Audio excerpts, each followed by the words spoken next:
video we are going to see about the physical properties of alcohol, but before going that, let me recall what are the things we have already learned about. We have learned the classification of alcohol, we are learning the preparation of alcohol.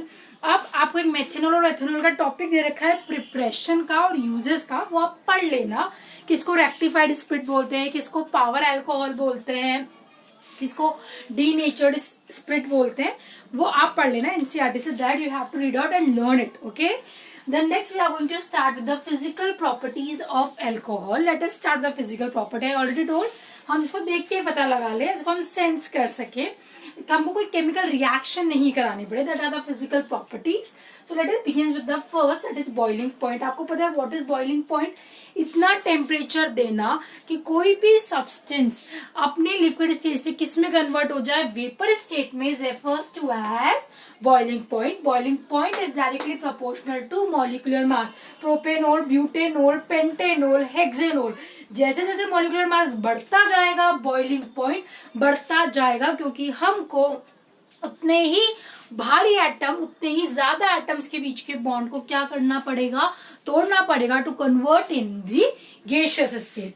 अगर isomer है, जैसे isomer है butane 1 ओल, butane 2 ओल, pentanol, pentane 2 ओल, pentane 3 ओल, तो उसके लिए क्या चेन, उसके लिए क्या कंसेप्ट होता है? Boiling point is inversely proportional to side chain. जितनी ज्यादा साइड चेन होगी उतना कम बॉइलिंग पॉइंट होगा। मैंने पहले भी बताया था, मैं फिर बता रही हूँ, अगर साइड चेन कम होती है तो स्ट्रेट में बेटर पैकेजिंग होती है।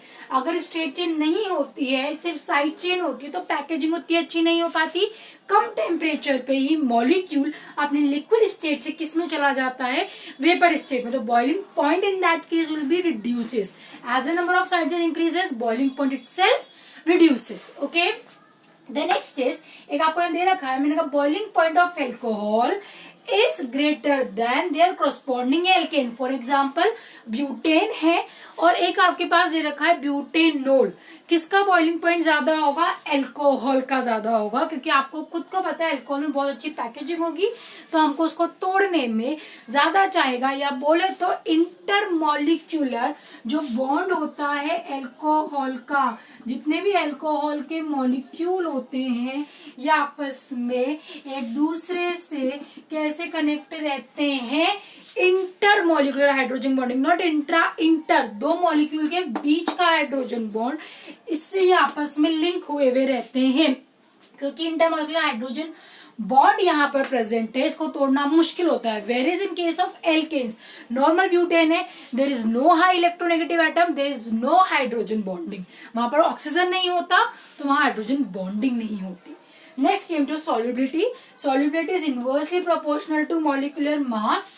क्यों होता है? आपने एक ROH लिया है, ठीक है, मानो आपने लिया है प्रोपेनॉल और एक आपने लिया है ब्यूटेनॉल, ठीक है। ब्यूटेनॉल, प्रोपेनॉल सबको दिख रहा है, 1 2 3 कार्बन, सारी वैलेंसी हाइड्रोजन सेटिस्फाई, ओल 1 2 3 4, 1 2 3 4, 4 कार्बन, ब्यूट, सारे बॉन्ड सिंगल एन, ओन, ऑल अल्कोहल।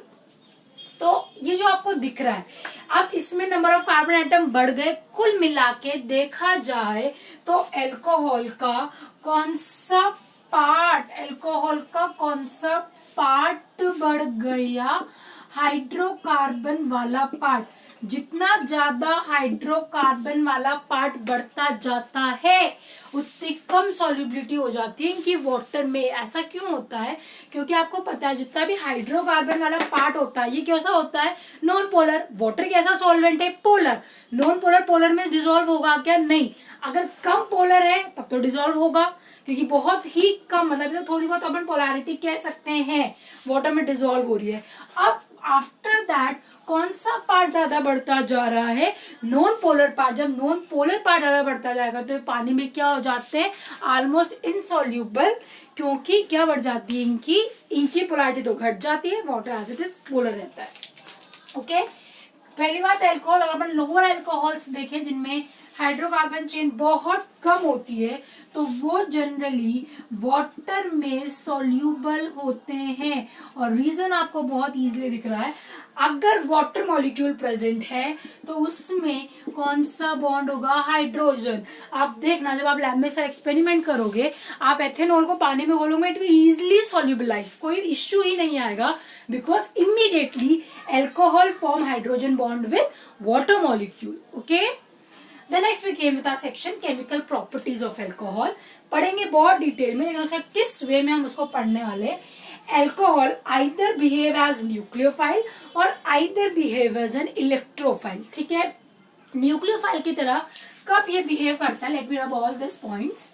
कब ये बिहेव करता है, सी आपने लिया है कोई भी अल्कोहल, यही तो है ना आपका अल्कोहल। अगर न्यूक्लियोफाइल की तरह बिहेव कराना है या न्यूक्लियोफाइल को भूल जाओ, जब भी ऑक्सीजन हाइड्रोजन बॉन्ड का क्लीवेज होता है, किसकी इलेक्ट्रोनेगेटिविटी ज्यादा है, ऑक्सीजन की, देन हाइड्रोजन, ये अपने इलेक्ट्रॉन ले लेता है। ले लिया, इस पे कौन सा चार्ज आएगा, नेगेटिव, इस पे पॉजिटिव, ये तो चला गया, नेगेटिव आ गया, क्योंकि अब ये नेगेटिव है, अब ये इलेक्ट्रॉन देगा। In that case alcohol behave as nucleophile, reaction involving the cleavage of oxygen hydrogen bond, oxygen hydrogen bond का cleavage. Now come to next when behave as electrophile, कब ये बिहेव करता है, सेम कंडीशन है, लेकिन इन that case मानो इधर से बॉन्ड शिफ्टिंग हो रही है, कार्बन और oxygen which is more electronegative, oxygen is the more electronegative, oxygen अपने इलेक्ट्रॉन खींचेगा, as a result carbon oxygen bond की क्या होगी, ब्रेकिंग, एज जाएगा किसके बाद, ये सब जानते हैं, जाएगा किसके पास, ऑक्सीजन के पास। कार्बन पे कौन सा चार्ज आया, पॉजिटिव, सेम कंडीशन, कार्बन पे कौन सा चार्ज आएगा, positive, it behave as electrophile. मतलब कौन सी रिएक्शन होगी, reaction involving cleavage of carbon oxygen bond. यहाँ कौन सा है, oxygen hydrogen, in that case it will be carbon oxygen bond. Okay, ये आपको बहुत अच्छे से पढ़ना, हम एक by one we take in the detail. Okay, thank you.